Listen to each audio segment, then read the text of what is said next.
Even कैसे हैं आप सभी लोग। आई होप आप सभी लोग मस्त होंगे और अपनी तैयारी को एक अच्छे प्रकार से कर रहे होंगे। साथियों, आप सभी को जो बेसब्री से इंतजार था, आपकी जो डेट शीट है वो बहुत ही जल्दी आने वाली है। क्योंकि जो आपके और सेमेस्टर के एग्ज़ाम हैं तो दोस्तों अभी तक वो आपकी डेट शीट नहीं आई है और आप सभी को बेसब्री से उस डेट शीट का इंतज़ार है। तो आप सभी लोग अब बिल्कुल भी टेंशन ना लें, क्योंकि जिन बच्चों के पहले इवन सेमेस्टर में बैक लग गई थी तो उन्होंने रीवैल्यूएशन के फॉर्म का अप्लाई किया था और कल उनके यानी कि शाम को उनका रिजल्ट आ चुका है। तो अब बहुत ही जल्दी आपकी डेट शीट बहुत ही जल्दी आपकी बोर्ड की ऑफिशियल वेबसाइट पे डेट शीट आ जाएगी। आप बिल्कुल भी टेंशन ना लें, अपनी जो स्टडी को कंटिन्यू बनाए रखें, क्योंकि जो डेट शीट बहुत ही जल्दी आ जाएगी उसके तुरंत बाद ही आपके एग्ज़ाम होना स्टार्ट हो जाएंगे।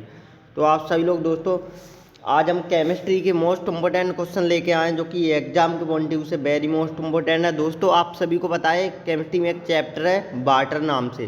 दोस्तों उस चैप्टर से 12 से 15 नंबर का हर साल देखने को मिलता है। कितने? 12 से 15 नंबर का। तो वो उस चैप्टर में कौन कौन से क्वेश्चन ज़्यादा मोस्ट इम्पोर्टेंट है वो हमने आज के इस सेशन में रखे हैं। आप सभी लोग शुरू से एंड तक हमारे साथ बने रहें। तो दोस्तों बहुत ही ज़्यादा इंपॉर्टेंट चैप्टर है। दोस्तों अगर आपको हमारी इस चैप्टर की फ्री ऑफ कॉस्ट वीडियो चाहिए तो मैं डिस्क्रिप्शन में टेलीग्राम और इंस्टाग्राम का लिंक दिया है, वहाँ में मैसेज करके फ्री ऑफ कॉस्ट ये PDF प्राप्त कर सकते हैं। तो दोस्तों आज के सेशन की शुरुआत करते हैं। मोस्ट इम्पोर्टेंट टॉपिक है दोस्तों ये आप सभी के लिए, क्योंकि आप सभी ने अपने सीनियर के मुंह से सुना होगा कि सबसे ज़्यादा जो बैक लगती है डिप्लोमा में तो वो केमिस्ट्री में लगती है। तो आप सभी की बैक ना लगे इसलिए हमने इस मोस्ट इम्पोर्टेंट क्वेश्चनों का ये सेशन लेके आए हैं और आगे भी आपको इम्पोर्टेंट क्वेश्चन कराते रहेंगे। आपने अगर हमारे चैनल पे फर्स्ट बार विजिट किया था तो प्लीज़ चैनल को सब्सक्राइब करके बेल आइकन प्रेस कर लीजिएगा, जिससे आने वाली न्यू वीडियो का नोटिफिकेशन सबसे पहले आपको मिल सकेगा। तो दोस्तों बढ़ते हैं आज के मोस्ट इम्पोर्टेंट क्वेश्चन की तरफ। तो सबसे पहला टॉपिक है कि जल, जो चैप्टर का नाम है वाटर, तो उसका जल का वर्गीकरण। तो दोस्तों classification of water soft and hard water, यानी कि जो दोस्तों जल का वर्गीकरण। तो दोस्तों जल को दो भागों में बांटा गया है, किसके? सॉफ्ट वाटर और हार्ड वाटर। कितने?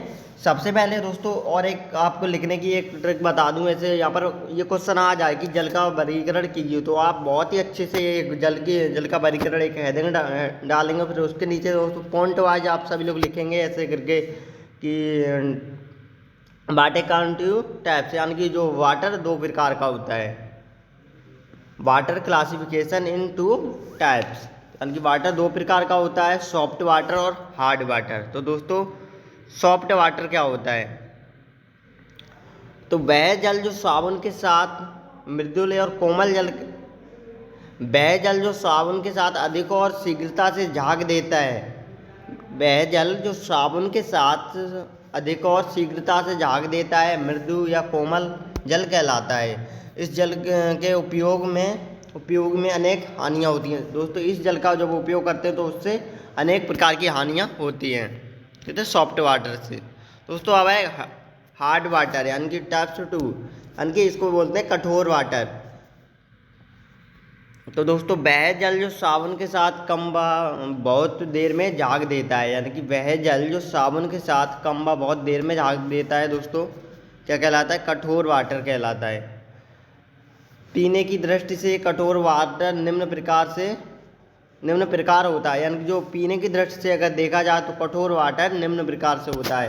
तो दोस्तों कठोर वाटर उत्पन्न होने वाले पदार्थों की मात्रा, यानी कठोर वाटर में कौन कौन से पदार्थ उत्पन्न होते हैं। तो दोस्तों आप सभी लोग देख पाएंगे ये डायग्राम कर आप सभी अच्छे से करिए। ये मान के चलिए अगर ये क्वेश्चन आपके एग्जाम में आया तो 5 नंबर से कम में नहीं आएगा। कितने? 5 मार्क्स से कम में नहीं आएगा। तो इम्पोर्टेंट क्वेश्चन है दोस्तों। तो इसके उपयोग, यानी कि बैड वाटर के उपयोग क्या हैं? तो खराब जल, इसका उपयोग घरेलू कार्यों में किया जाता है, यानी कि दोस्तों आप सभी को पता है जो वैसा जल होता है जैसे कपड़े धोने आदि घरेलू साफ सफाई में इसका प्रयोग किया जाता है। किसके? खराब वाटर के। तो दोस्तों अगला टॉपिक है कि कठोर जल के साथ साबुन की अभिक्रिया। जो दोस्तों कठोर जल के साथ साबुन की क्या अभिक्रिया होती है? तो इम्पोर्टेंट क्वेश्चन दोस्तों, और आपको मैं वीडियो के स्टार्टिंग में बता चुका हूं कि आप पॉइंट वाइज लिखेंगे तो आपको पूरे के पूरे नंबर मिलेंगे। आपको ये टेक्निकल बोर्ड है ऑफ EP बोर्ड या फिर अन्य वो किसी बोर्ड से, इस टेक्निकल बोर्ड में फर्स्ट बार खासकर फर्स्ट ईयर के स्टूडेंटों को हम बताना चाहेंगे कि आप टेक्निकल बोर्ड में फर्स्ट बार एग्जाम में पार्टिसिपेट कर रहे हैं तो आप सभी लोगों को पता होना चाहिए ये टेक्निकल बोर्ड है किस प्रकार कॉपी लिखे। तो अगर आप पॉइंट वाइज लिखेंगे तो आपको नंबर बिल्कुल, आपके नंबर बिल्कुल भी नहीं कटने वाले हैं। अगर आप रामायण से ऐसे लिख देंगे कि कठोर जल के साथ साबुन की अभिक्रिया अगर ऐसे ही आप उतार देंगे, बिल्कुल आपका क्वेश्चन सही है, फिर भी आपको पूरे नंबर नहीं मिलेंगे। तो आप सभी लोग बिल्कुल भी टेंशन ना लें एग्जाम के, जब तक आपका एग्जाम ना हो जाता हम आपको मोस्ट इंपोर्टेंट क्वेश्चन प्रोवाइड कराते रहेंगे साथ में विद PDF के साथ। आप बिल्कुल भी टेंशन ना लें, अच्छे से अपनी पढ़ाई को कंटिन्यू बनाए रखें। ये ना सोचें कि एग्ज़ाम कब से होंगे, ये आप सभी लोग बिल्कुल भी टेंशन ना लें। बहुत ही जल्दी आपकी ये जो एग्ज़ाम डेट शीट है जैसे ही बोर्ड की ऑफिशियल वेबसाइट पर अपलोड होगी सबसे पहले हम आपको प्रोवाइड कराएंगे। तो आप बिल्कुल भी टेंशन ना लें, अच्छे से अपनी पढ़ाई करते रहें। तो कठोर जल के साथ साबुन की अभिक्रिया क्या होती है? जो कठोर जल के साथ दोस्तों साबुन की अभिक्रिया, तो जल में कठोरता कैल्शियम मैग्नीशियम या दोनों के बाइकार्बोनेट या सल्फेट के कारण होती है। यानी कि दोस्तों जो जल में कठोर जल के साथ साबुन की अभिक्रिया कैसी होती है? तो दोस्तों आप सभी लोग इसे याद रखें, कैल्शियम Ca, मैग्नीशियम या दोनों के बाइकार्बोनेट सल्फेट के कारण होती है। साबुन एक एसिड अम्ल तथा उच्चतर अम्ल या बसीय अम्ल सोडियम पोटेशियम होते हैं। साबुन की कठोर जल के साथ क्रिया करने पर कैल्शियम तथा मैग्नीशियम के घुलनशील अवक्षेप उत्पन्न करते हैं और झाग नहीं देते। दोस्तों ये इंपॉर्टेंट क्वेश्चन है दोस्तों, आप बिल्कुल टेंशन ना लें, हमारे साथ रिवीजन करते रहें, फिर हम लास्ट में आपको ये PDF प्रोवाइड करा देंगे। टेलीग्राम चैनल को हमारे आप सब लोग ज्वाइन कर लें। तो दोस्तों ये इसकी अभिक्रिया हो गई C17H35 COONA। तो ये क्या बनेगा जाके यहाँ पर ORS यानी कि ऑक्सीजन सल्फर निकल जाएगी। तो दोस्तों यह अभिक्रिया तब तक चलती है जब तक कैल्शियम तथा मैग्नीशियम के लवण पूर्णतः अवचित ना हो जाएं और तुरंत पश्चात झाग बनने लगता है। यानी कि दोस्तों जो कठोर जल होता है उसमें दोस्तों झाग नहीं बनते, मैंने आपको पहले ही बताया था। इसकी डेफिनेशन क्या है कि वह जल जो साबुन के साथ देर में तथा बहुत ही कम झाग उत्पन्न करते हैं उसे कठोर जल कहते हैं। तो उसको झाग उत्पन्न करने के लिए दोस्तों कैल्शियम बाइकार्बोनेट मैग्नीशियम बाई दोनों कार्बोनेट, दोस्तों मैग्नीशियम सल्फेट, कैल्शियम सल्फेट। दोस्तों अगला टॉपिक है इम्पोर्टेंट है कि कठोरता या हार्डनेस क्या है। जो हमारे जल की हार्डनेस क्या है दोस्तों, ये कई बार एग्जाम में पूछा जा चुका है, इम्पोर्टेंट क्वेश्चन है दोस्तों ये। जल का साबुन के साथ झाग ना बनने का गुण उसकी कठोरता कहलाती है। ये तो आप सभी को पता है, डेफिनेशन आपको पता होनी चाहिए। अगर आपको डेफिनेशन ही नहीं पता तो आपको जो क्वेश्चन आएगा वो आप सभी लोग बना के भी नहीं लिख पाएंगे। तो ये डेफिनेशन तो आपको पता होना चाहिए कि जल का साबुन के साथ झाग न बनने का गुण उसकी कठोरता कहलाती है। और ये कितने प्रकार की होती है? टाइप्स ऑफ हार्डनेस, यानी कि कठोरता कितने प्रकार की होती है? तो कठोरता दोस्तों दो प्रकार की होती है, अस्थायी कठोरता और स्थायी कठोरता। कितनी जो कठोरता होती है सबसे पहले वो मैंने आपको बता दी, डेफिनेशन आप सब जो अच्छे से लिखेंगे, पॉइंट वाइज लिखेंगे जिससे आपको नंबर पूरे मिले। फिर उसके बाद जो कठोरता है वो टाइप्स टू दोस्तों जो कठोरता दो प्रकार की होती है, अस्थायी कठोरता और स्थायी कठोरता, टेम्पररी हार्डनेस और परमानेंटली हार्डनेस।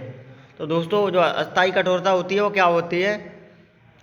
अस्थायी कठोरता को जल को उबाल कर दूर किया जा सकता है। जो दोस्तों अस्थायी कठोरता होती है वो जल को, जो अस्थायी कठोरता को दूर करने के लिए किसका उपयोग किया जाता है? तो ये जल को उबाल कर अस्थायी कठोरता को दूर किया जा सकता है। जैसे कि दोस्तों आपके पानी में कुछ है तो आप सभी लोग जब जल को उबाल लेते हैं तो उसको ठंडा करके पिए, क्योंकि जब कई बार ज़्यादा ही बीमारी हो जाती है तो आपने भी देखा होगा जब तो डॉक्टर लोग बोलते हैं कि आप जो जल को उबाल कर ही पिए, क्योंकि इसमें कई प्रकार के बैक्टीरिया होते हैं जिससे हमारी बॉडी पर वो बहुत ज़्यादा साइड इफेक्ट पहुँचाते हैं। तो दोस्तों स्थायी कठोरता क्या होती है, ये किसके कारण होती है? अस्थायी कठोरता को तो दोस्तों हम जल को जो उबाल कर दूर किया जा सकता है, बट स्थायी कठोरता किसके द्वारा दूर किया जा सकता है? तो CaCl2 calcium magnesium bicarbonate, calcium sulphate, magnesium bisulphate. तो जल की कठोरता किसके कारण होती है? जो दोस्तों जल में कठोरता होती है वो किसके कारण होती है? हम आपको पहले ही बता चुके हैं, calcium magnesium calcium magnesium bicarbonate, calcium sulphate, magnesium sulphate, इसी के कारण दोस्तों जो जल में कठोरता होती है। तो स्थायी कठोरता का क्या कारण है? जो स्थायी कठोरता है दोस्तों, ये दोस्तों आपसे एक एक नंबर में ऐसे क्वेश्चन हमेशा देखने को मिलते हैं और इस बार भी आपको देखने को मिलेंगे, तो आप सब लोग शुरू से एंड तक हमारे साथ बने रहे। तो दोस्तों ये calcium chloride, magnesium chloride, calcium sulphate by chloride. दोस्तों साबुन का रासायनिक सूत्र, दोस्तों ये पिछली बार एक नंबर में क्वेश्चन पूछा गया था कि साबुन का रासायनिक सूत्र क्या है, तो C17H35 COONA, ये साबुन का रासायनिक सूत्र है। दोस्तों आप सब लोग याद रखिएगा, ऐसे क्वेश्चन हमेशा एक नंबर में आपसे पूछे जा सकते हैं। तो अगला क्वेश्चन दोस्तों कठोरता की इकाई। दोस्तों ये 3 टॉपिक हैं, इनमें से एक टॉपिक हर बार एग्जाम में देखने को मिलेगा, प्रति 10 लाख भाग मिलीग्राम और प्रति 10 लाख भाग। तो दोस्तों ये इम्पोर्टेंट टॉपिक है। प्रयोगशाला में जल की कठोरता ज्ञात करने में, दोस्तों जो प्रयोगशाला में जल की हम कठोरता किस प्रकार ज्ञात कर सकेंगे।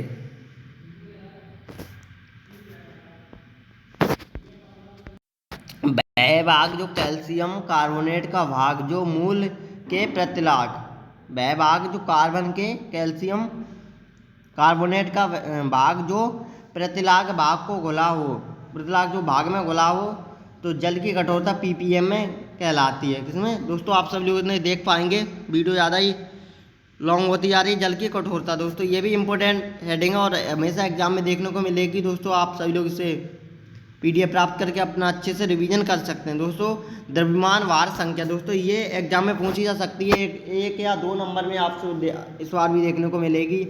इसका द्रव्यमान संख्या वार कैसे निकालते हैं, तो पहले तो दोस्तों आपको ये पता होना चाहिए, ये आप सब लोग याद कर लें, फिर उसके बाद आप द्रव्यमान संख्या निकाल सकते हैं। जैसे कि H की वैल्यू होती है O की 16, Ca की 40 और Mg की 24, Cl की 35, S की सल्फर यानी कि उसकी 32 होती है और क्लोरीन यानी कि इसकी 12 है।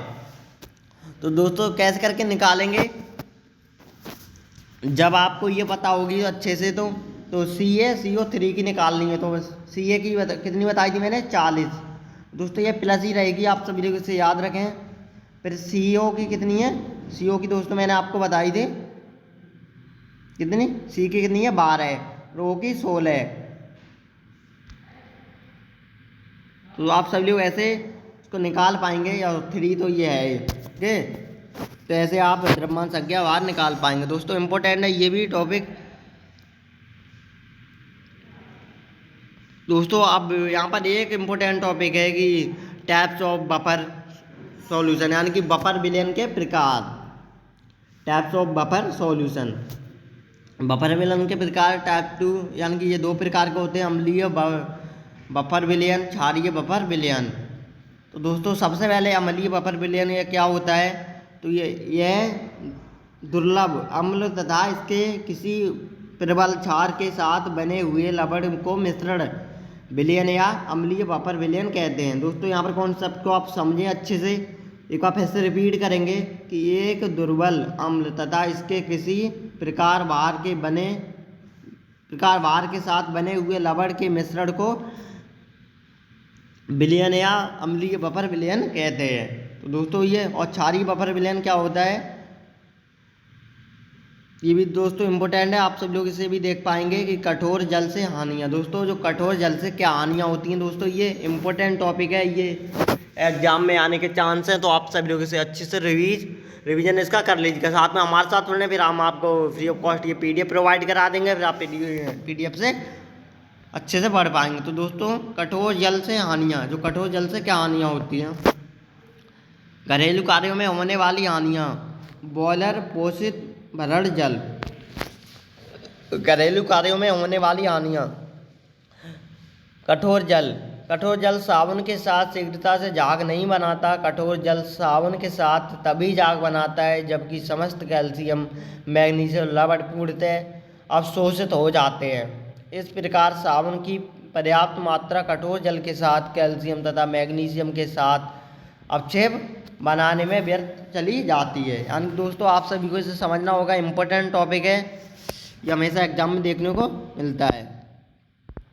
तो कठोर जल से नहाने से हानि है दोस्तों, आप सभी को ये भी पता होना चाहिए, क्योंकि जो लोग हैं कठोर जल से ज़्यादा नहीं आपको नहाना चाहिए, क्योंकि वो हमारी बॉडी पे बहुत ही ज़्यादा इफेक्ट पहुंचाता है। तो कठोर जल से नहाने से हमें क्या क्या हानियाँ होती हैं उसके बारे में आपसे डिस्कस करेंगे, और आप सभी को भी पता होगा। और ये इम्पोर्टेंट टॉपिक है दोस्तों, मैंने आपको वीडियो के स्टार्टिंग में ही बताया था कि द वाटर ये इम्पोर्टेंट चैप्टर है केमिस्ट्री का। ये दोस्तों यहाँ पर 12 से 15 नंबर का इसी चैप्टर से आपको देखने को मिलेगा। तो आप सभी लोग PDF से अच्छे से, वीडियो में ना समझ में आए तो PDF से आप सभी लोग अच्छे से प्रिपरेशन कर पाएंगे, जिससे आपकी केमिस्ट्री में ना बैक लगे, क्योंकि सबसे ज़्यादा डिप्लोमा में जो बैक लगती है वो केमिस्ट्री में लगती है, आप सभी को भी पता है। और आपके जो सीनियर भैया लोग होंगे उन्होंने भी आपको बताया होगा कि सबसे ज़्यादा जो बैक लगती है वो केमिस्ट्री में ही लगती है। तो कठोर जल से नहाने से हमें क्या क्या हानियाँ होती हैं। तो कठोर जल के साथ स्वतंत्र रूप से झाग नहीं बनता है, यानी कि जो कठोर जल में स्वतंत्र रूप से झाग नहीं बनता है, फलस्वरूप साबुन की सफाई करने की क्षमता कम हो जाती है और साबुन व्यर्थ ही चला जाता है। यानी दोस्तों आप सभी को पता है, जो कठोर जल में स्वतंत्रता से झाग नहीं बनते, और जैसे कि हम अपने बॉडी पे साबुन को लगाते हैं तो उसके बाद वो हमारा साबुन व्यर्थ ही चला जाता है, क्योंकि वह उसमें झाग ही बिल्कुल नहीं बनते। तो कठोर जल को पीने से हमें क्या हानियाँ होती हैं। आप यहाँ पर इम्पोर्टेंट टॉपिक है कि दोस्तों आप